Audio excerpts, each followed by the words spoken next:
எதுக்குடா இங்க வந்த? ஏன்டா என்ன டென்ஷன் பண்ற? എങ്ങോ பார்த்தாலும் നീ. ഇൻട്രോ കണ്ടു കഴിഞ്ഞപ്പോൾ തന്നെ ഇന്ന് എന്താ ഉണ്ടാക്കാൻ പോകുന്നതെന്ന് നിങ്ങൾക്ക് മനസ്സിലായി കാണും. അതെ, ഇൻസ്റ്റാഗ്രാം ഫിൽറ്റേഴ്സ് എങ്ങനെ നിർമ്മിക്കുക എന്നതാണ് ഇന്നത്തെ ടോപ്പിക്. ഞാൻ അജിത്ത് വേണം, നിങ്ങൾ കണ്ടുകൊണ്ടിരിക്കുന്നത് ദ ബാക്ക്യാർഡ് ഇലക്ട്രിക്സ്.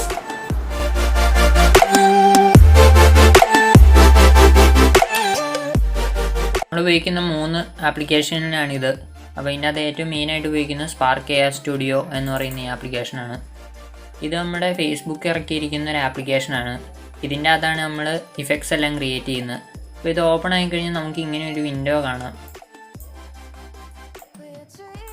അപ്പോൾ ഇതിൻ്റെ അകത്ത് കുറേ ഇൻബിൽട്ട് ആയിട്ടുള്ള കുറച്ച് പ്രൊജക്റ്റുകളുണ്ട്. അതായത് ഐ കളർ. ഇപ്പോൾ ഈ ഐ കളർ എടുക്കുകയാണെങ്കിൽ നമുക്ക് ഈ കളർ ഇതിൻ്റെ അകത്ത് കണ്ണിൻ്റെ അകത്ത് ഈ കളർ നമുക്ക് മാറ്റാൻ പറ്റും, അല്ലെങ്കിൽ അതിൻ്റെ അകത്ത് എന്തെങ്കിലും ആഡ് ചെയ്യാൻ പറ്റും. പിന്നെ ഉള്ളത് പോസ്റ്ററാണ്. അതായത് നമ്മളൊരു ഇമേജ് കാണിച്ച് കഴിയുമ്പോൾ അതിൻ്റെ അകത്ത് എന്തെങ്കിലും 3D ഒബ്ജക്റ്റ് വരിക, അങ്ങനെയുള്ളത്. അല്ലെങ്കിൽ 3D ആയിട്ടൊരു കണ്ണട എഫക്റ്റായിട്ട് വരുത്തുക, അല്ലെങ്കിൽ ബാക്ക്ഗ്രൗണ്ട് മാറ്റുക, അങ്ങനെയുള്ള കുറച്ച് ഇൻബിൽഡായിട്ടുള്ള കുറച്ച് ഫയൽസ് ഇതിൻ്റെ അകത്തുണ്ട്. ഇനി നമ്മളെടുക്കുന്നതെന്ന് വെച്ച് കഴിഞ്ഞാൽ ബ്ലാങ്ക് പ്രൊജക്റ്റാണ്.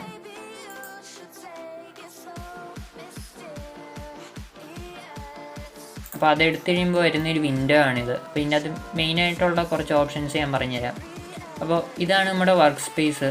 അപ്പോൾ ഇതിൻ്റെ അകത്ത് നമുക്ക് കുറച്ച് ഓപ്ഷനൊക്കെ കിട്ടും. ഈ അസറ്റ്സ് ഉണ്ട്, പിന്നെ ലെയർ എന്തെങ്കിലും വയ്ക്കണമെങ്കിൽ അതുണ്ട്. പിന്നെ ഇതാണ് വീഡിയോ. അപ്പോൾ ഇത് ഞെക്കിക്കഴിഞ്ഞാൽ നമുക്ക് ഇതെല്ലാം ഇൻബിൽഡായിട്ട് ഇതിൻ്റെ അകത്തുള്ള കുറച്ച് മുഖങ്ങളാണ്. ഇതിൻ്റെ അകത്ത് നമുക്ക് ഒന്നെങ്കിൽ വർക്ക് ചെയ്യാം, അല്ലെങ്കിൽ HP ട്രൂ നിങ്ങളുടെ കമ്പ്യൂട്ടറിൻ്റെ ക്യാമറ ഏതാണോ അത് ജസ്റ്റ് ക്ലിക്ക് ചെയ്യുക. അത് ക്ലിക്ക് ചെയ്ത് കഴിയുമ്പോൾ നിങ്ങളുടെ മുഖം അതിൻ്റെ അകത്ത് വരുന്നതാണ്.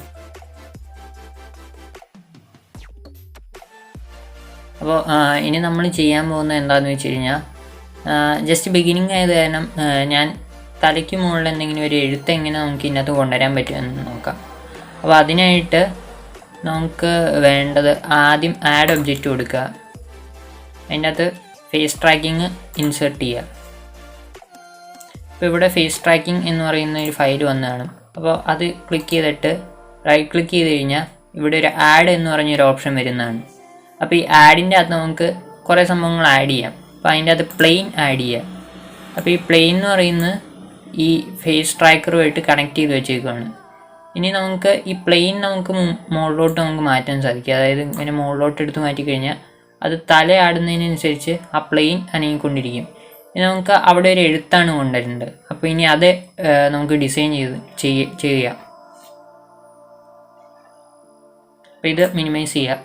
ഇനി നമുക്ക് ഞാൻ ഉപയോഗിക്കുന്ന അഡോബ് ഇല്ലുസ്ട്രേറ്റർ ആണ്, അല്ലെങ്കിൽ നിങ്ങൾക്ക് GIMP ഇമേജ് എഡിറ്റർ ഉപയോഗിക്കാം. അതാണെങ്കിൽ ഫ്രീ ആണ്.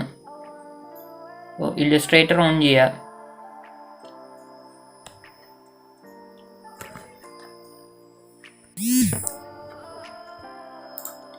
അപ്പോൾ നമ്മുടെ ഇല്ലുസ്ട്രേറ്റർ ഓൺ ആയിട്ടുണ്ട്. അപ്പോൾ നമുക്കൊരു പുതിയൊരു ലെയറാണ് വേണ്ടത്. ഫയൽ ന്യൂ എടുക്കുക. ഒരു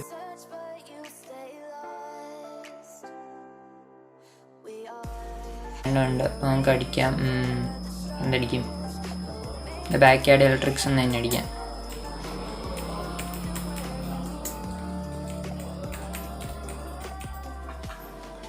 ഇതാണ് നമ്മളിപ്പോൾ അപ്ലൈ ചെയ്ത ടെസ്റ്റ്. അപ്പോൾ ഇതിന് നമുക്കിനി വലുതാക്കണം.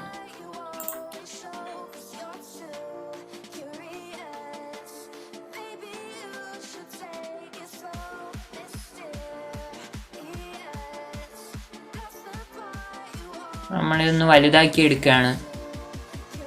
ഏകദേശം ഈ സൈസ് മതിയായിരിക്കും. നമുക്കിനി ഈ ലെറ്റർ ഒന്ന് മാറ്റാം.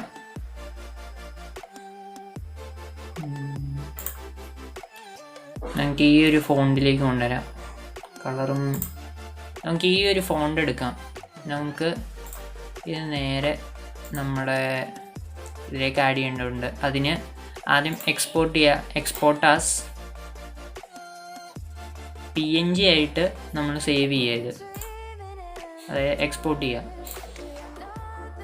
ഇത് എക്സ്പോർട്ട് ആയിട്ടുണ്ട്. ഇനി ഇത് മിനിമൈസ് ചെയ്തിടുക. നമ്മുടെ സ്പാർക്ക് എയർ സ്റ്റുഡിയോ എടുക്കുക. നമുക്ക് ഇതിൻ്റെ അകത്തേക്ക് ആ ഒരു സാധനം ആഡ് ചെയ്യേണ്ടതുണ്ട്. അപ്പോൾ നേരെ ആ ഫയൽ പോയി എടുക്കുക. എവിടെയാണോ സേവ് ചെയ്തതെന്ന് വെച്ചാൽ അത് പോയി എടുക്കുക.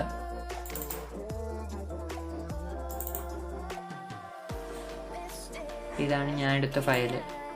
അപ്പോൾ ഈ സാധനം നേരെ ഡ്രാഗ് ചെയ്ത് ഇതിലേക്ക് കൊണ്ടിടുക. നമ്മൾ എന്താ ചെയ്യേണ്ടതെന്ന് വെച്ചാൽ ഈ പ്ലെയിൻ സെലക്ട് ചെയ്യുക. പ്ലെയിൻ എടുത്തിട്ട് മെറ്റീരിയൽ സെലക്ട് ചെയ്യുക. ഇനി മെറ്റീരിയൽ സെലക്ട് ചെയ്യുക, അതിൻ്റെ അകത്ത് ചൂസ് ഫയൽ എന്ന് പറഞ്ഞൊരു ഓപ്ഷൻ ഉണ്ട്. അതിൻ്റെ ഇപ്പുറമുള്ള സംഭവം എടുത്തിട്ട് അൺടൈറ്റിൽഡ് 1 എന്ന് പറയുന്ന ഓപ്ഷൻ ക്ലിക്ക് ചെയ്യുക. അപ്പോൾ നമുക്ക് കാണാം ആ ടെക്സ്റ്റ് അതിന് മുകളിൽ വന്നിട്ടുണ്ട്, പക്ഷേ സ്പേസിങ് ഇത്തിരി പ്രശ്നമാണ്. അപ്പോൾ നമ്മൾ എന്താ ചെയ്യേണ്ടതെന്ന് വെച്ച് കഴിഞ്ഞാൽ ഫേസ് ട്രാക്കറിൻ്റെ അടിയിലുള്ള പ്ലെയിൻ്റെ അകത്ത് നമുക്ക് സ്കെയിൽ, റൊട്ടേഷൻ, പൊസിഷൻ എന്ന് പറയുന്നൊരു സംഭവമുണ്ട്. അപ്പോൾ അതിൻ്റെ അകത്ത് നമുക്ക് അതിൻ്റെ സ്കെയിൽ സെലക്ട് ചെയ്യാം. അതൊരു 2 ആക്കി കൊടുക്കുക. എക്സും വൈയും ഇസഡും 2 ആക്കി കൊടുക്കുക.